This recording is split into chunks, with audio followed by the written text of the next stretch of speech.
বিসমিল্লাহির রহমানির রহিম। আজ 1 মার্চ 2021 খ্রিস্টাব্দ। বিশেষ করে যারা তোমরা এসএসসি পরীক্ষার্থীবৃন্দ আছো 2021 সালের, তোমাদের ইতিমধ্যে সংক্ষিপ্ত সিলেবাস দেওয়া হয়েছে। সেই সংক্ষিপ্ত সিলেবাসের উপরে ভিত্তি করে আমি মোহাম্মদ মুজিবুর রহমান, নুরুন্নেসা স্কুল অ্যান্ড কলেজের স্কুল শাখার সহকারী প্রধান শিক্ষক, আমি একটি ইংরেজি গ্রামার ক্লাস উপহার দিতে যাচ্ছি। তোমরা এই ক্লাসটি মনোযোগ সহকারে শুনবে এবং ভালো কিছু আয়ত্ত করবে এই প্রত্যাশা রাখি, এবং তোমাদের স্বাস্থ্য সহ সর্বাঙ্গীন উন্নতি ও মঙ্গল কামনা করে আমি আমার আজকের সংক্ষিপ্ত আলোচনা শুরু করতে যাচ্ছি। তোমরা দেখতে পাচ্ছ স্ক্রিনে, আমি এখন তোমাদের বিশেষ করে যারা এসএসসি 2021 সালে পরীক্ষার্থীবৃন্দ তাদের উদ্দেশ্যে একটি বিশেষ ক্লাস এখানে আমি লিখেছি, খেয়াল করো। ইংরেজি তৃতীয় পত্র গ্রামার নিয়ে আমি আলোচনা করতে চাচ্ছি।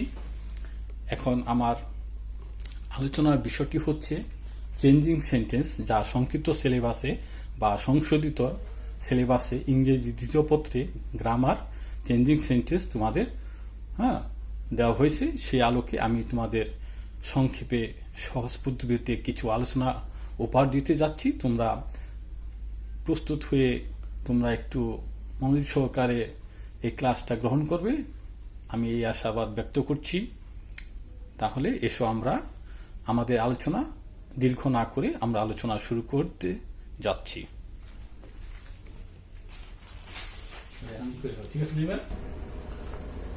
আজ আমরা যে বিষয়টা তোমাদেরকে,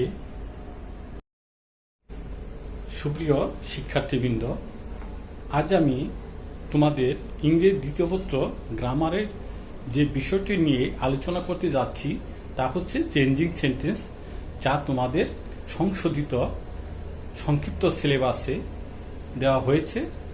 চেঞ্জিং সেন্টেন্স নিয়ে আমি আলোচনা শুরু করতে যাচ্ছি, যা আমাদের বিশেষ করে এসএসসি পরীক্ষার্থীদের উদ্দেশ্যেই করা। এরপরও যদি দশম শ্রেণীর, বিশেষ করে নবম দশম শ্রেণীর শিক্ষার্থীবৃন্দ তোমরা এতে অংশগ্রহণ করতে পারবে এবং এই ক্লাস থেকে উপকৃত হতে পারবে। এসো আমরা সময় নষ্ট না করে আমাদের আলোচনা শুরু করতে যাচ্ছি। আমাদের এখানে today's lesson changing sentence presented by assistant headmaster Mohammad Mujibur Rahman. এখানে দেখো 1 নম্বর যে সেন্টেন্সটা আমরা লিখেছি, I wish I were a king, এটা ইনস্ট্রাকশন ব্র্যাকেটে দেওয়া হয়েছে, নির্দেশনা যেভাবে চেঞ্জিং সেন্টেন্স করতে হবে এটাকে এক্সক্লেমেটরি সেন্টেন্স। তা এক্সক্লেমেটরি সেন্টেন্স করার জন্য আমাদের বুঝতে হবে এক্সক্লেমেটরি সেন্টেন্স কি। এক্সক্লেমেটরি সেন্টেন্সটি মনের আবেগ প্রকাশ করে, এটা হচ্ছে মনের আনন্দ বেদনা, বা তুমি বলতে পারো সুখ দুঃখ প্রভৃতি প্রকাশ করে যে সেন্টেন্স দিয়ে তাকে এক্সক্লেমেটরি সেন্টেন্স বলে। এখানে আমাদের যে নিয়মটা একটু খেয়াল করো। আমাদের আই উইশ এখানে দেওয়ার প্রয়োজন নেই, যখন আমরা এখানে অ্যান্সার দেব তখন ইফ হবে। আর এই যে সাবজেক্ট আই থেকে যা আছে খুব নকল করে আমরা একটা মার্ক, এক্সক্লেম মার্ক এখানে দেওয়া হয়েছে। এতেই বোঝা যাচ্ছে এক্সক্লেমেটরি সেন্টেন্স চিনার উপায়, যে সর্বশেষ সেন্টেন্সটি দিতে হবে একটি মার্ক চিহ্ন, সেটা হলো আবেগ চিহ্ন। কি বলা হয় এটাকে? একটি খাড়া দাগ দিয়ে একটি ফোঁটা নিচে, এটা কি বলা হয়? এক্সক্লেমেশন মার্ক বা আবেগ চিহ্ন। 2 নম্বর সেন্টেন্সটা লক্ষ্য করো, ইউ শুড রিড দি বুক, তোমার উচিত বইটি পড়া। এখানে এই অ্যাসেটিভটাকে আমাদের করতে হবে ইম্পারেটিভ সেন্টেন্স। তো ইম্পারেটিভ সেন্টেন্স করার জন্য আমাদের বুঝতে হবে আদেশ, উপদেশ, অনুরোধ, প্রস্তাব, অনুমতি, নিষেধ প্রভৃতি যে সেন্টেন্স দিয়ে প্রকাশ পায় তাকে ইম্পারেটিভ সেন্টেন্স বলে। এখানে আমরা এখন ইউ শুড এই কথাটাকে বর্জন করব। ইউ শুড বাদ দিয়ে আমরা শুধু ভার্ব রিড মানে পড়ো, রিড দি বুক বইটি পড়ো, এটা আদেশ বা বলতে পারো উপদেশ। তো এইভাবে আমরা যখন ইউ শুড যুক্ত সেন্টেন্সকে ইম্পারেটিভ সেন্টেন্স আমরা করব তখন সেখানে অবশ্যই আমরা ইউ শুড বর্জন করব। ইউ শুড লেখার প্রয়োজন নেই, আমরা ভার্ব রিড দিয়ে বা অন্য যে কোনো ভার্ব ওয়ার্ড যেগুলো আছে ভার্ব চিনে আমাদের ভার্ব থেকে সেন্টেন্স আরম্ভ করতে হবে। তার পূর্বের ইউ শুড অংশটিকে বর্জন বা ডিলিট করতে হবে। নেক্সট পেজে চলে যাই আমরা একটু, দেখো এবার এসো আমরা সেকেন্ড পেজে কি দেখতে পাচ্ছ একটু গভীরভাবে মনোযোগ সহকারে লক্ষ্য করো, তাহলে তোমরা অতি সহজে তোমরা এই চেঞ্জিং সেন্টেন্স সম্পর্কে সম্যক ধারণা লাভ করতে পারবে এবং আমাদের এই আজকের আলোচনা থেকে তোমরা কিছুটা হলেও উপকৃত পাবে। এখানে দেখো 3 নম্বরে everybody wishes to be happy, এর বাংলার অর্থ হচ্ছে প্রত্যেকেই সুখী হতে চায়। উইশেস বলতে চায়, চাওয়া বোঝাচ্ছে। এটা আমাদের ইন্টারোগেটিভ করতে হবে, অর্থাৎ প্রশ্নবোধক বাক্য করতে হবে। আমরা যখন কোনো কিছু প্রশ্ন করি বা কিছু জিজ্ঞাসা করি, জানতে চাই, তখন ওই সেন্টেন্সটিকে বলা হয় ইন্টারোগেটিভ সেন্টেন্স। তো ব্র্যাকেটে দেওয়া হয়েছে ইন্টারোগেটিভ সেন্টেন্স, তার নিয়মটা কি দেখো।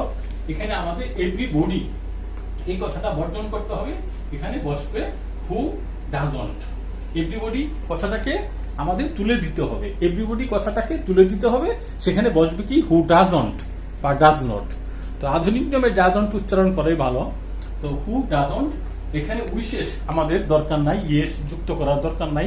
যখন ডাজন্ট বসবে ব্যাকরণের নিয়ম অনুসারে আমরা এখানে আর উইশেসের সঙ্গে ইয়েস যুক্ত করতে পারবো না। এই জন্য শুধু দেখো ওয়ার্ডটা দেখো, খেয়াল করো, উইশেস থেকে উইশ, উইশেস থেকে উইশ। খেয়াল করো, আমি দেখাচ্ছি, আমার স্কেলটা লক্ষ্য করো, স্কেলটা কোন দিকে। উইশেস কথাটা ইয়েস যুক্ত, এখানে কিন্তু উইশ শুধু ইয়েস আমাদের আর যুক্ত থাকবে না। এর কারণ হচ্ছে যেখানে সেন্টেন্সটা আমরা ডাজন্ট ব্যবহার করেছি সেখানে আমাদের ইয়েস আর লেখার প্রয়োজন নেই। এখানে খেয়াল করো, এভরিবডি উঠে হু ডাজন্ট, এখানে উইশেস থেকে উইশ, আর কোনো পরিবর্তন নাই। তবে আমাদের ইন্টারোগেটিভ, যেহেতু ব্র্যাকেটে আমাদের বলা হয়েছে ইন্টারোগেটিভ সেন্টেন্স করার জন্য, সুতরাং আমরা অবশ্যই কি করব, ইন্টারোগেটিভ মার্ক অর্থাৎ আমাদের এখানে প্রশ্নবোধক চিহ্ন অবশ্যই দিতে হবে। এরপরে দেখো number 4, no man likes a liar. কোন ব্যক্তি বা কোন মানুষ একটা মিথ্যুককে পছন্দ করে না। এর বাংলা অর্থ হচ্ছে no man likes a liar. এর বাংলা অর্থ হচ্ছে কি, কোন ব্যক্তি বা কোন মানুষ মিথ্যুককে মানে মিথ্যাবাদীকে পছন্দ করে না। তাহলে এই যে সেন্টেন্সটা no man likes a liar, এটাকে কি করতে বলা হয়েছে দেখো, ব্র্যাকেটে উল্লেখ করা হয়েছে, ব্র্যাকেটে বলা হয়েছে ইন্টারোগেটিভ করা। ইন্টারোগেটিভ যদি আমরা করতে চাই তাহলে আমাদের একটা নিয়ম এখানে মনে রাখতে হবে। নিয়ম অনুসারে আমরা ইংরেজি গ্রামার অবশ্যই করতে পারবো। একটু খেয়াল করো, এখানে বলা হয়েছে নুমেন উঠে যাবে। তো নুমেন কথাটা উঠে বসেছে কি হু। এই যে দেখো নুমেন কথাটা উঠে কি হয়েছে হু। আরেকটা জিনিস খেয়াল করো, এখানে আমাদের এই যে এক্সক্লেমেশন মার্ক যেমন আমরা দিছি এক্সক্লেমেটরি সেন্টেন্সে, ইন্টারোগেটিভের বেলাও কিন্তু আমরা এই যে মার্ক অফ ইন্টারোগেশন অর্থাৎ জিজ্ঞাসা চিহ্ন বা প্রশ্নবোধক চিহ্ন অবশ্যই আমাদের ইন্টারোগেটিভ সেন্টেন্সে দিতে হবে। তাহলে আমরা শুধু নুমেনকে কি করব, পরিবর্তন করব, অর্থাৎ নুমেনকে উঠিয়ে বর্জন করে আমরা হু লিখবো, হু লাইকস এ লায়ার। তার মানে কে মিথ্যুকে পছন্দ করে। এটা আমাদের প্রশ্নবোধক ইন্টারোগেটিভ সেন্টেন্স হয়ে গেল। নেক্সট দেখো 5 number, it is very sweet. এর অর্থ এটি খুব মিষ্টি। এখানে আমাদের সুইট শব্দটা হলো গ্রামারের ভাষা বলা হয় অ্যাডজেক্টিভ। এটাকে আমরা গুণবাচক শব্দ বলবো। বলতে ইট ইজ ভেরি সুইট, ইহা খুব মিষ্টি। তো এখানে আমরা ব্র্যাকেটে দেখতে পাচ্ছি কি, ব্র্যাকেটে দেখতে পাচ্ছি এক্সক্লেমেটরি সেন্টেন্স করতে বলা হয়েছে। এখানে অ্যাসার্টিভ সেন্টেন্স দেওয়া হয়েছে ইট ইজ ভেরি সুইট। তো এই সেন্টেন্সটিকে আমরা যদি এক্সক্লেমেটরি সেন্টেন্স করতে চাই তাহলে কিছু নিয়ম আমাদের অবশ্যই মেনে চলতে হবে। দেখো কি নিয়মটা, এখানে বলা হয়েছে ভেরি উঠে হাউ হবে। এই যে আন্ডারলাইন করা হয়েছে, স্কেলটা খেয়াল করো আমার, ভেরি উঠে কি হবে, হাউ হবে। ভেরি যদি থাকে সেটাকে আমরা বর্জন করব, ডিলিট করব, হাউ শব্দ বসিয়ে এরপর অ্যাডজেক্টিভ, ভেরির পরে যে শব্দটা এটা সুইট, এটা অ্যাডজেক্টিভ, তাহলে হাউ প্লাস অ্যাডজেক্টিভ। এরপরে ইট সাবজেক্ট আর ইজ হলো ভার্ব। এক্সক্লেমেটরি সেন্টেন্স চিনার একটা উপায় আছে। এটা সহজ উপায় হলো আমাদেরকে সর্বশেষ ক্রিয়াপদ এখানে ইজ ব্যবহার করা হয়েছে এবং এক্সক্লেমেশন মার্ক ব্যবহার করা হয়েছে। মনে রাখতে হবে ভেরি উঠে হাউ হবে, এটা খেয়াল রাখবা। হাউয়ের সঙ্গে সঙ্গে আমাদের ভেরির পরে যে শব্দটা থাকবে, ভেরির পরে এখানে দেওয়া আছে সুইট, সুতরাং তুমি এখানে কি করতে পারো, হাউয়ের পরে সঙ্গে সঙ্গেই তোমাকে হাউয়ের পরে সঙ্গে সঙ্গে তোমার অ্যাডজেক্টিভ ওয়ার্ড সুইট শব্দটা বসাতে হবে সর্বশেষ সাবজেক্ট এবং ভার্ব, অর্থাৎ কর্তাও ক্রিয়া বসিয়ে আমাদের এক্সক্লেমেশন মার্ক বসিয়ে সেন্টেন্স এক্সক্লেমেটরি সেন্টেন্স আমরা শেষ করলাম। নেক্সট চলে আসো। এরপরে 6 number, he is both honest and sincere. এই কথাটার অর্থ হচ্ছে he is both honest and sincere, এই কথাটার অর্থ হচ্ছে সে সৎ এবং আন্তরিক উভয়ই। He is both honest and sincere, এই কথাটার বাংলা অর্থ হচ্ছে সে সৎ এবং আন্তরিক উভয়ই। এই সেন্টেন্সটিকে কি করতে বলা হয়েছে খেয়াল করো, নেগেটিভ। তো নেগেটিভ যদি করা হয় মানে নাবোধক বাক্যকে আমরা ইংরেজিতে নেগেটিভ সেন্টেন্স বলি, আর হাবোধক বাক্যকে আমরা ইংরেজিতে অ্যাফার্মেটিভ সেন্টেন্স বলি। হ্যাঁ, তাহলে এখানে আমাদের কি করতে হবে, বুথ আন্ডারলাইন করা ওয়ার্ড, এই বুথ শব্দটি উঠে নট অনলি বসাতে হবে, আর এন্ড শব্দটি উঠিয়ে বাট অলসো বসাতে হবে। নিয়মটা আমি আবার বলছি, তোমরা একটু গভীর মনোযোগ সহকারে লক্ষ্য করো, তাহলে অত্যন্ত সহজভাবে তোমরা এই জিনিসটা আয়ত্ত করতে পারবে, মানে শিখতে পারবে, এবং জীবনে তাকে পরবর্তীতে তোমরা কাজে লাগাতে পারবে। শুধু পরীক্ষা পাস করার উদ্দেশ্য না, ইংরেজি শেখার উদ্দেশ্য হচ্ছে আমরা ইংরেজি ভাষাটাকে কিভাবে আমাদের জীবনে, হ্যাঁ, how to apply our English, হ্যাঁ, lesson in our practical life in future. আমরা ভবিষ্যতে কিভাবে আমাদের বাস্তব জীবনে আমরা এই ইংরেজি আয়ত্ত করার পরে আমরা কিভাবে এটাকে অ্যাপ্লাই করতে পারি, মানে কাজে লাগাতে পারি। How to use English easily with others, অন্যের সাথে কিভাবে তুমি ইংলিশটা ব্যবহার করতে পারো, এটাই আমাদের মাথায় চিন্তা রাখতে হবে।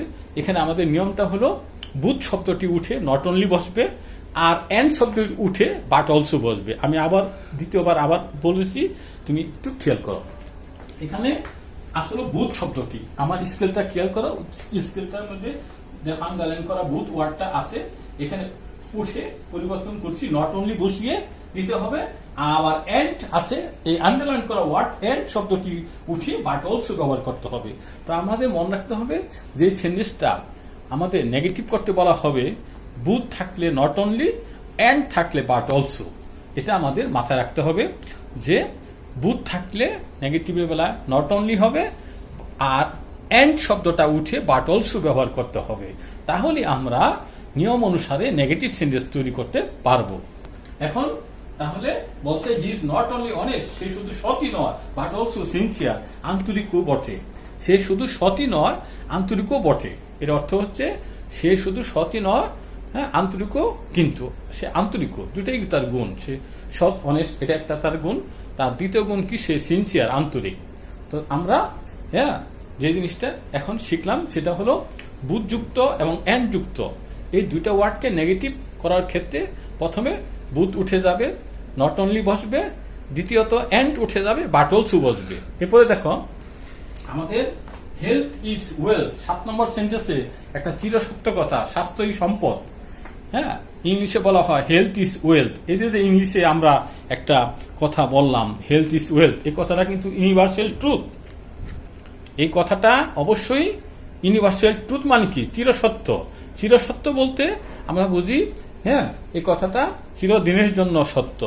Health is wealth, knowledge is power, জ্ঞানই শক্তি, এডুকেশন ইজ, হ্যাঁ, পাওয়ার, শিক্ষাই শক্তি, এডুকেশন ইজ লাইট, শিক্ষাই আলো। এভাবে কিছু কথা আছে চিরসত্য প্রকাশ করে।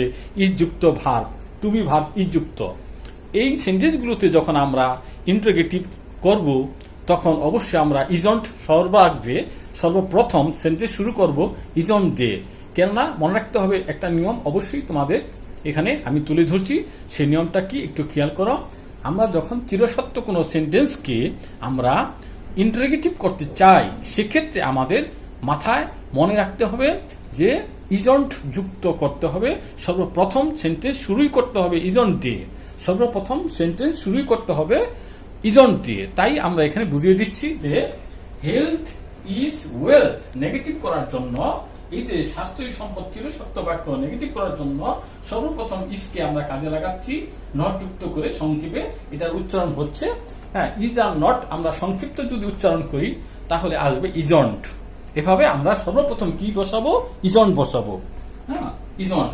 আর বাকি হেলথ সাবজেক্ট আর ওয়েলথ অবজেক্ট, এটা ঠিকই থাকবে। সর্বপ্রথম যদি আমরা ইজন্ট নিয়ে আসি, সাবজেক্ট হেলথ আর অবজেক্ট ওয়েলথ ঠিক থাকবে। প্রশ্নবোধক চিহ্ন অবশ্যই কিন্তু তোমাকে দিতে হবে। এরপরে number 8, every mother loves her child. এর অর্থ হচ্ছে কি, এই যে every mother loves her child একটা সেন্টেন্স, এটা কিন্তু চিরসত্য। প্রত্যেক মা তার সন্তানকে ভালোবাসে। Every mother loves her child, এই কথাটার অর্থ হচ্ছে প্রত্যেক মা তার সন্তানকে ভালোবাসে। এই সেন্টেন্সটাকে দেখো ব্র্যাকেটে করতে বলা হয়েছে নেগেটিভ। এই সেন্টেন্সটা ব্র্যাকেটে করতে বলা হয়েছে নেগেটিভ। তা নেগেটিভ যে করতে হবে উইদাউট চেঞ্জিং মিনিং, অর্থাৎ অর্থ পরিবর্তন না করিয়ে আমরা যখন একটা সেন্টেন্সকে ভিন্ন কোনো সেন্টেন্সে রূপান্তর করি বা পরিবর্তন করি, that is call transformation of sentence বা চেঞ্জিং সেন্টেন্স। তোমাদের এখানে ট্রান্সফরমেশন অফ সেন্টেন্স বা চেঞ্জিং সেন্টেন্স এটা তোমাদের এখানে তুলে ধরা হয়েছে সংক্ষিপ্ত আকারে। আমি এখানে আলোচনা শেষ করতে যাচ্ছি।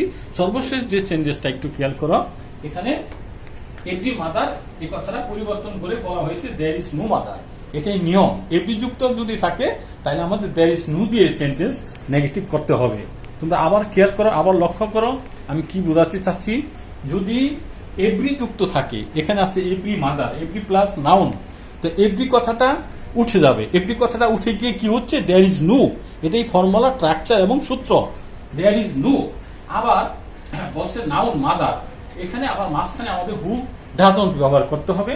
হু ডাজন্ট, এরপরে আমাদের ভার্ব থেকে সেন্টেন্সটা হুবহু নকল।